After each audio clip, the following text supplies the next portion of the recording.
الحمد لله رب العالمين والصلاة والسلام على أشرف الأنبياء والمرسلين سيدنا ومولانا أبو القاسم المصطفى محمد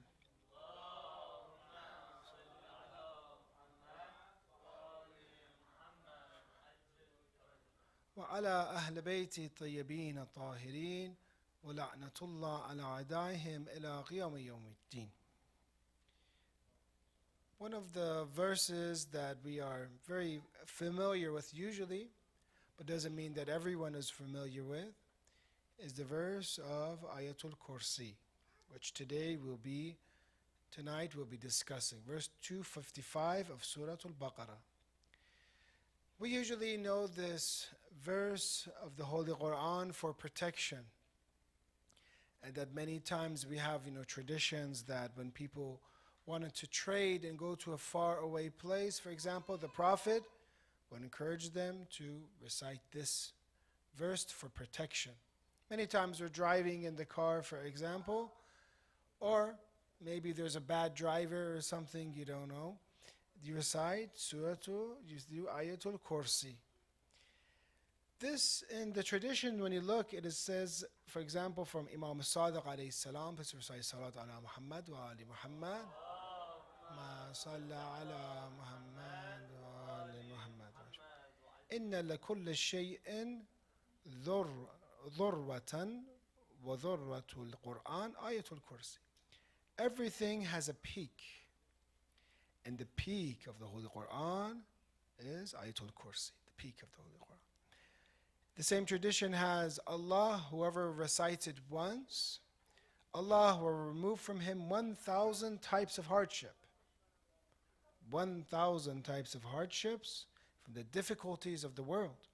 And 1,000 hardships from the difficulties of the hereafter. I know some of our marajah, there's a special way that they do tasbiyat Fatima Zahra alayhi salam, that they first recite Ayatul Kursi first, then, for example.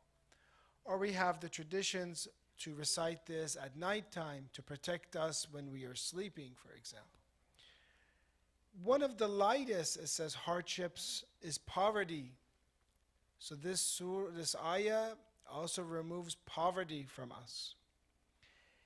And one of the lightest of the hereafter, it says, the punishments of the grave.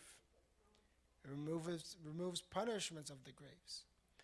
Remember that reciting these, and when you talk about the virtue of verses, not only is it just saying it, but also reflecting and thinking about it, and higher than all of this is acting upon it. That is when a person has truly performed Ayatul Kursi. So there's different ways to say it. One, someone's just saying it, and you could say it as if, for example, a parrot can say it. Is that parrot going to, for example, now be saved from, for example, a hawk or something like that? I don't know if parrots can defend themselves or not. I'm not sure, but let's just say. Or is it a person does it, and they reflect, and they do it with meaning, and with intention. Then higher than that, then they act upon it. And one of the reasons for this verse, they say that it is so great for us. It incorporates 12 of the attributes or 12 ways to understand Allah. And tonight we'll go over these 12 different interpretations and 12 different statements about Allah subhanahu wa ta'ala. So we have other, the traditions, it's, about this is Sayyid al-Quran al-Baqarah wa Sayyid al-Baqarah Ayatul Kursi. We have the tradition from Imam Ali alayhi salam that the chief or the master of the Quran, Surah al-Baqarah, and the best part of Surah al-Baqarah is this. And this is very important. It says in the tradition, actually, the Prophet says to Imam Ali, Ya Ali, anna fiha la khamsina kalama. This verse of the Holy Quran has 50 kalamat. This is going to help us to be able to think and do research as to, is Ayatul Kursi only 255, or is it the two verses that follow, 256 and 257? Does it incorporate those as well or not? Because in this verse, in this tradition, it says 50 kalama. And 255 is 50 kalama. 255 is 50 kalima. So therefore we have, that, it is a very, important verse of Quran. In one of the other traditions, the Prophet mentions that I was given al-Kursi from a treasure beneath the throne, the Arsh. That this is a treasure. It's very sad for us sometimes when we have such, powerful verses for us, that we don't use them. And that a lot of times we are stuck and something happens. Not necessarily do I say you have to recite Quran when you're in trouble, but still, even when you're in trouble, you forget about these things. Or when you need protection, you forget about reciting this. And how good is it if somebody memorizes this and encouraging our students, for example, or our kids to memorize Ayatul Kursi. Very important.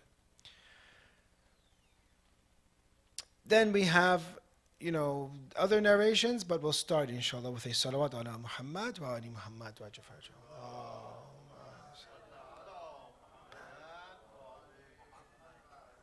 Allahu la ilaha illa huwa al-hayyul qayyum.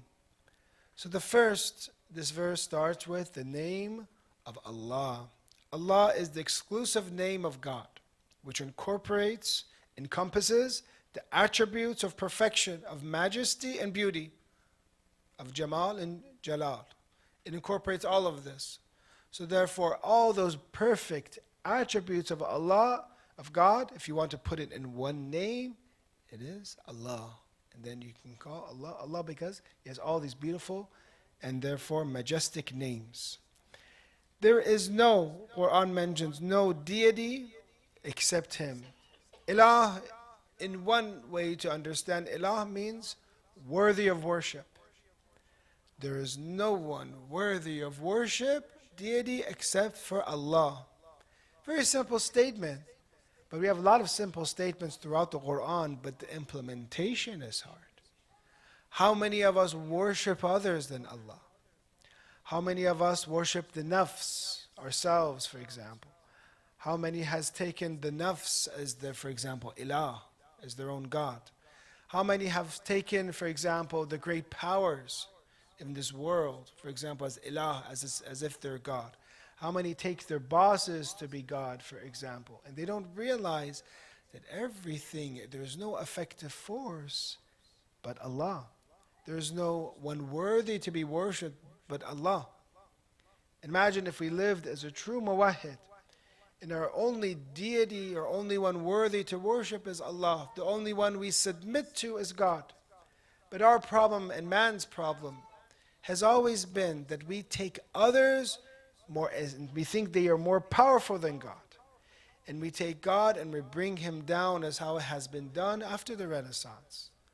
That God has been brought down in power in Western culture, but man has been brought up, which is called humanism. So humanism means that man is now the center of the universe. But in theism, in religion, God is the center. Therefore, we should worship Him. We should have trust in Him, that His power is only from Him. Everything that happens is from Him. A lot of times we call ourselves monotheist, muwahhid, but it takes to be a true muwahhid and monotheist. It's a journey to reach. And some of our ulama, scholars, when they describe, for example, this arif, this person, they say one word, how was he? They say he was a muwahhid. He didn't commit shirk. He didn't worship anyone else. He didn't have hope in anyone else. Can we reach this? Yes. But we have a limited time. And we have to keep thinking and keep reading Holy Quran. Keep worshipping until one day, inshallah, we'll be of the true muwahhideen, inshallah. So there's no deity except for Him. Put everything away and just focus on Allah, who therefore has created us, is sustaining us, is giving us our sustenance. Therefore, because He does all of this, therefore I worship Him. Why would we worship anyone else who does nothing for us? Anyone else that is in contingency and dependence on God? We should worship wajib al-wujud, the being that has no dependency whatsoever. And we'll talk about some of these other attributes. So the first way is God, who is La ilaha illa huwa al-hayyul qayyum. Now, al-hayy means to be alive, hayat. But what does this mean here? when it comes to us, we were dead and then we were given life. We were born, right? And then we will die again. Hayat for us is arid, meaning it comes to us. It can come to us and be taken away from us, or hayat, or life. But for God, His hayat is His thought, is His essence. He is life itself. Not only is He alive, we don't say God is alive in the actual sense, but God is life. He is al-hayat itself. Because He has no comparison or anything similar to death in Him. But for us, we were something, and then separation, then life and death is something else. Is what is called arid, it comes upon us. But for God, He is al-hayat, bidhat, His essence is alive. Therefore, when we talk about some of the attributes of God, which are His divine essence, and if you study theology and study kalam, see there are different types of attributes of Allah. Some are sifatul dhat, some are the attributes of the essence, some are the attributes of al-af'al, the action, and that is in relation to creation. But what He is these attributes. He is life. He is al-ilm. He is knowledge itself. He is al-qudra, al-power itself.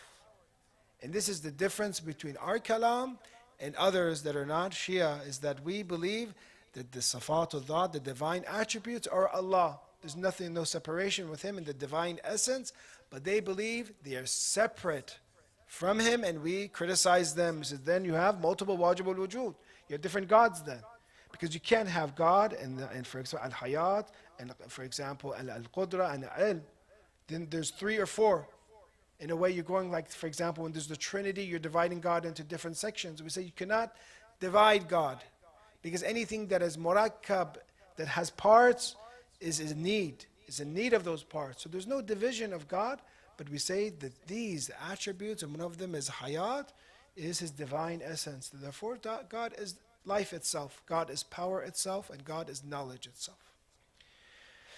Then to continue, al-qayyum. Qayyum, here we understand it as qa'im bidhat, meaning that for us to stand or to qiyam or to exist, we are in complete dependency. But God does not have any dependency whatsoever. All of those factors that we need to have so many different factors, and we have so many different things we rely on to be alive.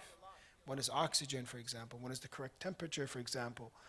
One is to have fluids and water in our body. So many different things we are in need. Therefore, we are not qa'im bidhat. We are always in need. We're faqir. We're in need. But God is qa'im bidhat, meaning that He is living, or that you could say that, for example, He is the one who is self-subsisting. His existence is by Himself. Now, an interesting thing when you think about these two attributes, some bring it this way, al-hayat and al-qayyum. Some say this is very close to Ism al-A'zam, the great name of Allah. For example, that is very miraculous if you recite al-hayy and al-qayyum, these two things. To be alive and to be subsisting. Al-hayat, when someone is alive, they hear, they have knowledge, they have power. That is hayat. So therefore, all these attributes go back to God's life, that He is alive. But if someone is qa'im bidhat, we understand that He is sustaining everything. He is giving everything whatever it needs. He is fulfilling the needs of everyone. Therefore, He is qayyum. In a way, you can say He is sustaining everyone because He has what is needed to give sustenance. He is giving what is needed to have existence. So therefore, al-hayy can refer to all those attributes that we need of listening and learning, for example, listening and knowledge, hearing, for example.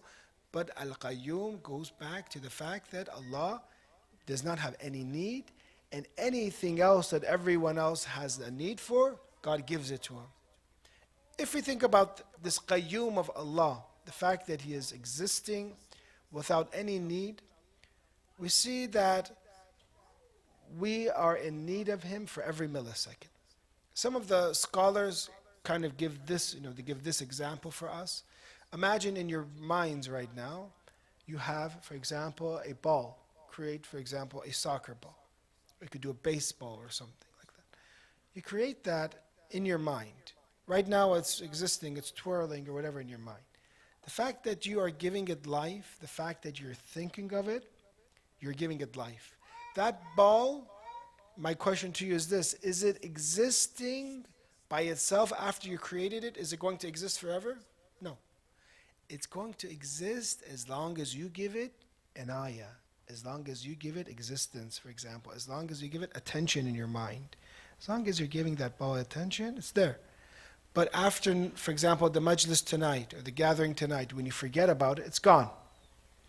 They say our relationship to God in being, existing is in this way, is that God is replenishing our existence on and on, continuously giving us existence, just like that ball that is in the mind that you created.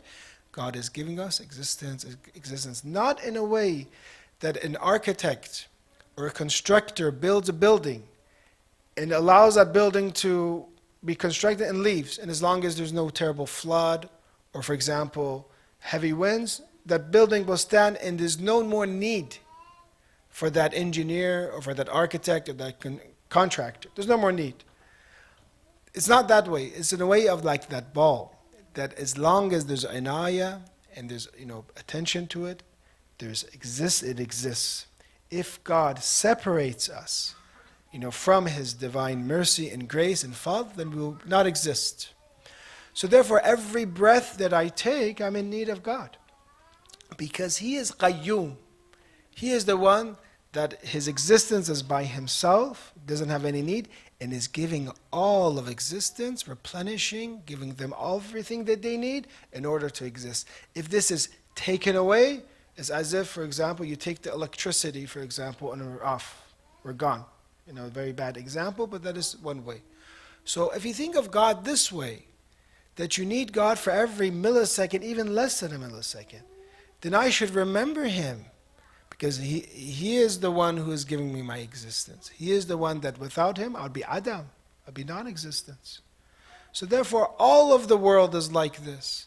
Not only insan, creation is like this, the planets are like this, the stars are like this, the galaxies, all of makhluk is like this, because all of makhluk is faqir. And all of makhluk and creation is in need. If you could hear them, some say if you can hear them, even this chair that I'm sitting on or this minbar that I'm sitting on is saying I'm in need, because it is dependent existence. But Allah is qayyum. He does not need anything. It is established by Himself. So therefore, that is the next attribute of Allah that we're talking about in Ayatul Kursi. We'll continue. Insan usually has sina or naum, has a drowsiness, has a sleep, for example, becomes tired. And these are attributes of creation. It's very interesting if you study the animal world. Animals, according to their species, need different amount of sleep. For example, even us, teenagers, for example, need 15 hours, you think, of sleep. I don't know how much teenagers need. They need a lot of sleep, for example. But when it comes to the animal world, there are some that maybe only need 1 hour of sleep. Some, like sloths, for example, or others, are always sleeping, right? So it depends. But regardless, there is sleep, especially for animals. There is some sleep for them. But God does not have any of these attributes. There's no la ta'khuduhu sinatum wala nawm. La ta'khuduhu sinatum wala nawm. There's no drowsiness, no sleep. That Allah that you believe in, brothers and sisters, al-Hayy, He's alive. He's always listening. He always has knowledge of you. Therefore, there's no area that He is asleep that He could not pay attention to. If you call upon Him, He's always there. So therefore it tells us there's no off for God, or not paying attention for God, for example, or a time where He is asleep or slumber. Now we go to the fifth attribute here, is about, therefore we said the oneness of God. It is lahu. Now we go to lahu mulk, lahu ma fi samawati wa ma fil ard. To God belongs whatever is in the heavens and whatever is on the earth. What does this signify? له ما في السماوات وما في الأرض. What does this signify? Ownership. Lahu. Lam here is owner. Lillah. This is all of this. So inna lillah, for example. Lam can signify malikiyah. There's different meanings for lam, 8 or 9 or 10 or different definitions for lam. One of them is malikiyah. Lahu ma fi samawati wa ma fi al-ard. Everything that is in the heavens and everything that is in the earth belongs to him. Some of the students in the Hawza, they used to write on their books their names, but they would remember that they would put that, but what can I say? That everything, belongs to Allah. Like even this book that I'm writing my name on is reminding me of, I'm not really the owner of this book. In this world, in Tashri', in terms of Islamic legislation, I am the owner, the Malik Shar'an. But who is the Malik Haqiqi? Who is the real owner of everything? And how can you differently live if you really believe that Allah owns everything? Would that change the way you live your life? When you have, for example, not to depress you or to get you sad, but you own a nice home. It might have payments or not, what they say, legally, you're the owner. But who is the owner of the home? Allah. You're the owner of this car. I love this car. It's mine. Whose is it? It's mine. I love it. Don't park next to it. Don't scratch it, for example. Don't even look at it too much. You're going to, jinx it. But who is the owner in reality? Allah is. Imagine if I really lived my life in a way that I believed that everything belonged to Allah. And this is in one of the traditions, when Imam Sadiq alayhi salam teaches Unwan al-Basri, one of the first things about ubudiyah is that everything belongs to Allah. An abd does not own anything. A slave does not own anything. We're slaves, we're servants. We are allowed to use these things temporarily in this world, in this test, this iPad or this, tablet or whatever. It belongs to me. But in reality, this belongs to God. But what is the effect if I really believe this? It means if I lose this, I won't be upset because it wasn't mine in the first place. If God forbid my home, something happens to it, it wasn't mine in the first place. Lahu mulku samawati wal ard. Is, the entire kingdom, everything is for him, belongs to Allah. So therefore, one of the ways that we can live more as a zahid, as a person who is not attached to this world, is to believe in true ownership of everything by Allah. He owns everything. And even when it comes to my family, when it comes to my children, when it comes to my loved ones, when it comes to my parents, we say, Inna lillah, they belong to Allah. That they were just a trust for me, they were my parents, but who owns them? Allah does. So do not be upset, because you are not the owner of them. They belong to Allah, so He will take care of them. You're returning to Allah. So this has these verses of Holy Quran, if we really reflect and apply it to our daily lives, we won't be so attached to this world, because we say that this world is all owned by Allah. I'm just using it. If you go to a hotel, for example, and you stay there one night, even if it's a nice hotel, would you try to paint the walls, for example? Would you try to redo the carpet that one night? You wouldn't. You wouldn't care too much, because that's not yours. Because you're just using it and checking out tomorrow. In the same way, our homes and our life is in the same way. If you are too fussy about everything in your house, your life, then you're going to realize that, at the end, Allah owns it. I'm not even the owner. And I'm going to be checking out of it soon. Soon I'll be checking out of this hotel. Let's go to the next verse, inshallah. So therefore, everything is known as an amana for us. In reality, everything is a trust for us. And we're given these things to be tested by them. Let me make it a little bit more clear. Anyone here recently taken an exam? Maybe the teachers administered an exam. Some are taking different exams. If you take that exam and it's on a Scantron paper, or it's a paper that your teacher gives to you, do you get attached to that piece of paper? You do not get attached to the piece, because it's just used for a test. Nobody says, oh, this is mine, this is my Scantron. No. So this is just being used to test. If I believe that the ownership of everything belongs to God, And the only purpose of that amana or trust is that I can be tested with it to see what I will do with it. Then why would I be upset if it is taken away from me?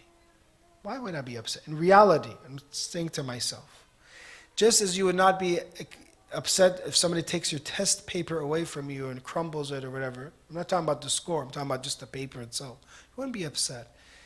Because these are just tools to be tested. Allah gives you wealth. Allah gives you, I'm not talking about also, not working or not working, that's a different topic. But these things that I own in life, what I have for myself, these belongings are in a way just amana and trust. Our teacher, Sheikh Ahmad al-Mujtahidi, would say, did you see those who, Allah bless his souls, those who sell things on the streets? I don't know if you've seen in the Middle East. There are those who, they have a sheet out and they sell. They don't have a store. They can't afford it, for example. That's furush, for example. They sell things on the street. Then when, for example, the city comes to get them or to give them a penalty or something, you're not supposed to be there. All they do is they put all their belongings and put it in that sheet, and they take it and they go. He says, this is how we should be with our lives. You can be ready to take all your belongings and you put it here and you go, because we are not the true owner. So thinking of these verses causes us to have a very more comfortable and easy life, because we are happy when God gives us these things. They're amana to use, but for our journey, for our test. The sixth attribute is من ذا الذي يشفع عنده إلا بإذنه, and who can intercede with him except by his permission. Shafa'at, intercession. Who can do intercession? First of all, this verse says except by his permission. What does that mean? When you say except إلا بإذنه, that means that there is shafa'at that works. Because it didn't say there's an exception. God is saying there's an exception. There's no shafa'at except there is shafa'at with his permission. So when you look at, and we're taught to think of Quranic verses appropriately, there's two types of intercession. A legitimate intercession and a non-legitimate. That's what we understand. مَنْ ذَا الَّذِي يَشْفَعُ عِنْدَهُ إِلَّا بِإِذْنِهِ, who can intercede with him except by his permission. So there's an intercession with his permission, and there's an intercession without his permission. What is intercession without his permission? What is it, do you think? Yeah, sure. Well, idol worship, polytheism. Because if you ask the mushrikeen, the Quran says this, they believed in Allah. They all believed in one creator. Even the Pharaoh wouldn't say, I'm the creator. I say, Ana Rabbakum al-A'la, I'm your Rabb, for example. But I'm not the creator. These are means for us to worship Allah.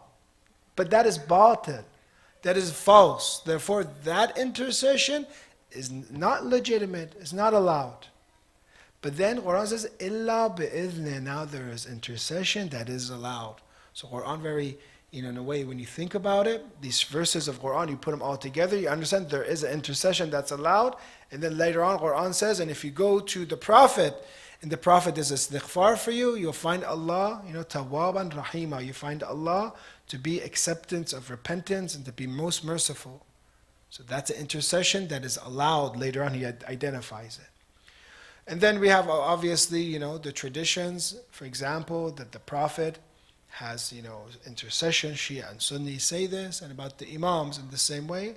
Ahlul Bayt, they have Shafa'ah. Here, Tafsir Namunem talks about intercession in a different way. How do we usually know intercession to be? Usually we say shafa'at, it's the sinner needs help. A sinner, one who is a gunahkar, needs help. But here he says shafa'at actually has a more broader meaning, and that is the stronger being helped by the weaker. And he says, for example here, that earth, water, air, sunlight are factors that grow a plant. In other words, this is the type of intercession, he calls it. When one is helping, the stronger is helping the weaker. The plant needs earth, water, for example. It needs, air and sunlight. They are doing, in a way, in the broader sense, doing shafa'at. They are assisting him.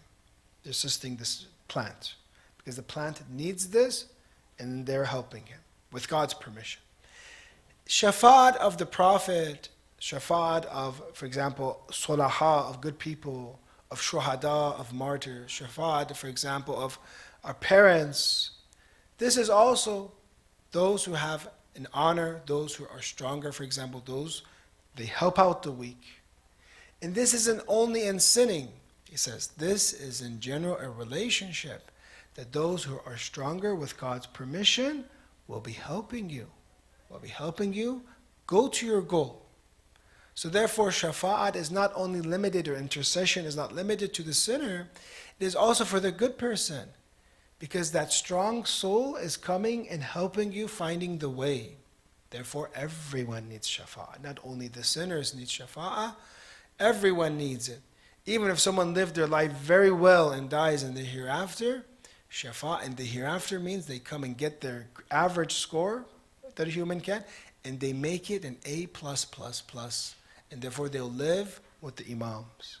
And that person that was a sinner, that had an F or has failed, they can do shafa'at and bring them up to give them an average score. So everyone needs shafa'at. Either they're a sinner or even an average person, they need shafa'at in order to reach a higher position. But shafa'at and intercession is not only for the hereafter, there's shafa'at in this world. It's happening. We said, if you would, in this broader sense, how the plant needs air, needs water, we are getting help. We need assistance in the strengthening of this, relationship with Allah through tawassul, through mediation. It's called shafa'at. We are becoming stronger to Allah, closer to Him by the help of these individuals. And we talked with one of the brothers, that all the prophets we have, and you look at the history of the prophets, they called on these names. They asked Allah by the name of the last messenger and his family. If you go throughout the life from Prophet Adam to Prophet Yusuf, for example, Prophet Ibrahim, they called upon it. Why? Because it is asking for help from the final messenger, for example, and his family, in order to succeed, in order to attain their goal. So shafa'at, there is a non-legitimate shafa'at and there's a legitimate shafa'at. The non-legitimate is idol worship, asking batil, false, because they can't do anything. Now the next verse in the Quran, we'll go a bit faster because we're running out of time. There's two different interpretations is what the pronoun goes back to. يَعْلَمُ مَا بَيْنَ أَيْدِيهِمْ وَمَا خَلْفَهُم. Allah knows what is before them and what is behind them. Some say this goes back to shafa'ah. Allah knows what is before them and what is behind them, because usually when a person wants to intercede, there's just two ways, for example. He either says, I have seen to the judge. He says, oh judge, I have seen something. He did this.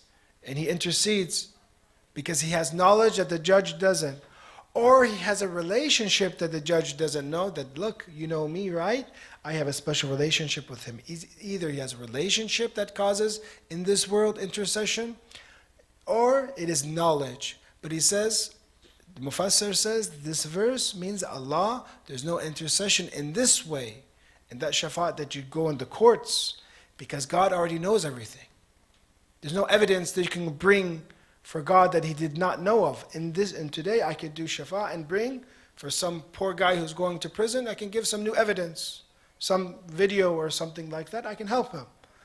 But Allah already knows everything, so the first interpretation is that ya'lamu, knowing, goes to Allah. That ya'lamu ma bayna aydihim goes to those false shafa'at, for example, those that want to do shafa'at.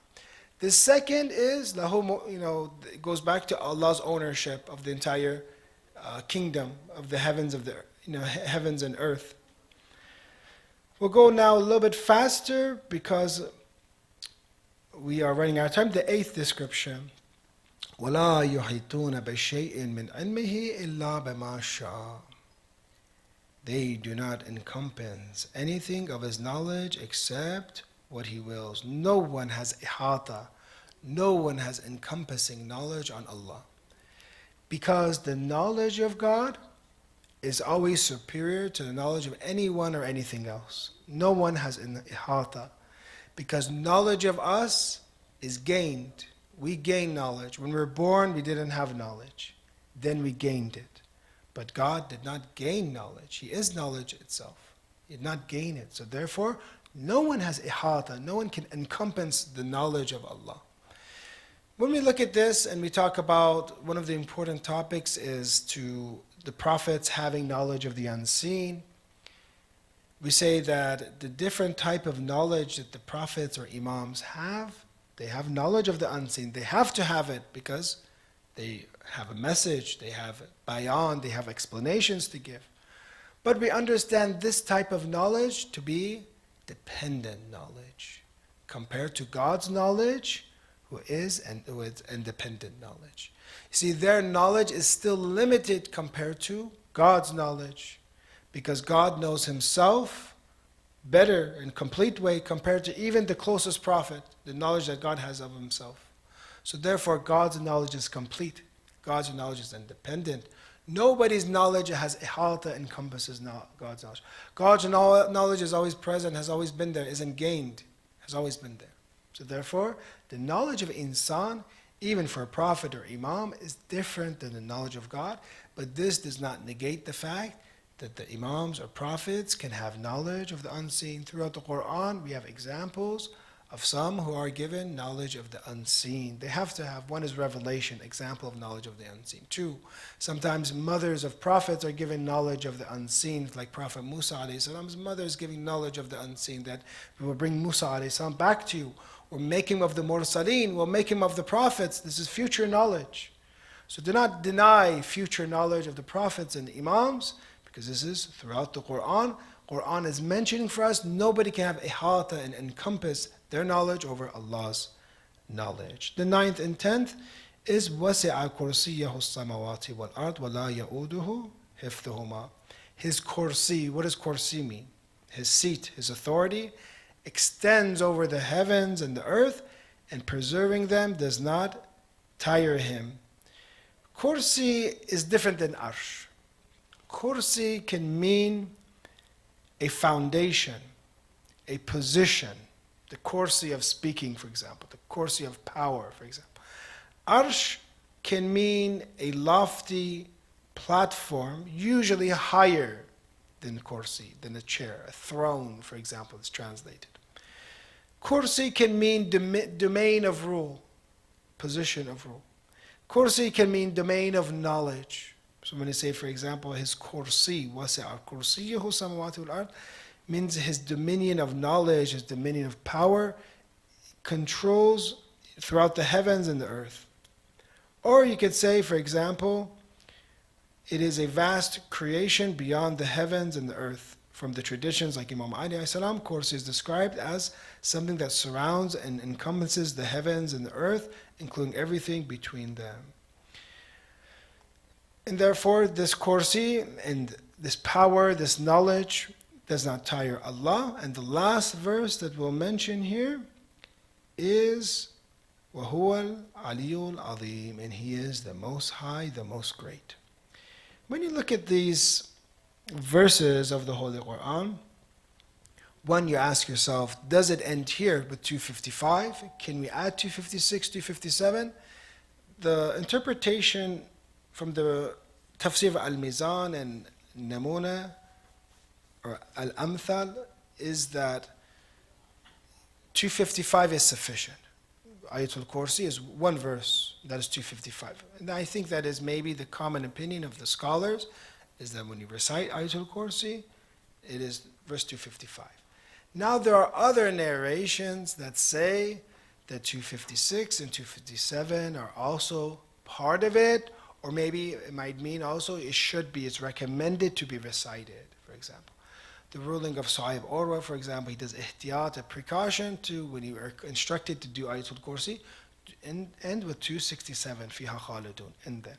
Ayatul Sistani also has an ihtiyat, that you finish with 267, that if you have, for example, when some of the salah that says do Ayatul Kursi, for example, for Salatul Wahsha, the night of, the first night someone's buried, for example, we say fiha until fiha khalidun.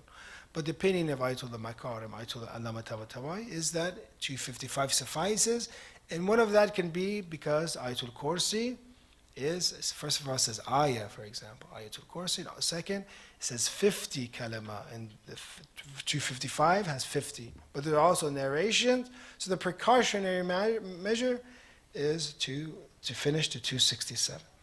This was an introduction. Again, doing tafsir of this very important verse in about 30, 40 minutes is not sufficient. But the lesson that we need to learn here is that the message in the Kursi and the dominion of Allah, His power, is that in reality man is powerless. In reality man, God allows us, even our free will, He is giving us, allowing us to have free will. If He does not want us to have free will, we would just freeze. We would not do anything. If He wants to take it away from it, He can. And if He wants to eliminate us and not bless us with life, He can take it. So therefore, we have to live a very live, a very refreshed relationship, have a refreshed relationship with Allah. Just how every millisecond we're getting existence and getting provisions and sustenance from Allah, who is Hayyul Qayyum. In the same way, we have to keep thinking to ourselves that, how am I existing? How am I even here? How do I have knowledge? I'm just weakness, I'm just faqir. And that is the essence of ubudiyah, of being a slave, is to come to the conclusion that everything belongs to Allah, everything is with Him, and that I have nothing. And that is how man reaches position in maqam. But we have done the opposite. We always said, I'm trying to brag about myself, I try to show off about myself, I try to become arrogant, to scare others and to dhulm to others, which is the fall of humanity. The fall of mankind has always been challenging God, thinking that they are independent. But in reality, what we learn from Quran is that man is in absolute need of Allah, so therefore he deserves to be worshipped and he deserves to be obeyed. May Allah inshallah make us of the muwahhideen inshallah. وصلى الله على سيدنا محمد وعلى أهل بيت الطيبين الطاهرين.